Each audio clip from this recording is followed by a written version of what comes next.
Oh, that was overwhelming for me to go into Pee Hills and to go in that Chillicothe area and see the land where Madison used to live, and to hear historian Beverly Gray talk about her milking cows on his property. And I have a very prejudiced attitude about Madison Hemmings. I guess maybe it's because I come from him, but you know, as far as I'm concerned, a lot of us wouldn't even have our history about the Hemmings line if it weren't for him. Well, to me, he's the only one that has the name Madison Hemmings. He stayed a mulatto and as a man of color, and he shared out loud his history.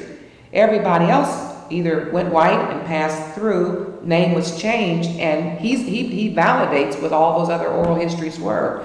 He seemed to be a man that had a very wonderful reputation as a good man. When I go to Waverly, Ohio, and go into the Emmett House restaurant and open up the menu, and they say this place was built in part by a former slave and son of Thomas Jefferson and Sally Hemmings, the illegitimate child of Thomas Jefferson. And the first time I saw that, Beverly, bless her heart, she didn't tell me that was in the menu. And I read this, and she just took me to the restaurant, and I'm like, oh God, look at this, it's in the menu. And I had my videotape, and I'm running around the restaurant, videotaping everything, trying to think of what he might have carved out as a master carpenter, which I knew he was. And Beverly's apologized. People said, just pay her no attention. One of her relatives had something to do with building this place. I'm in people's face, and I was so, it was like I could touch a piece of him.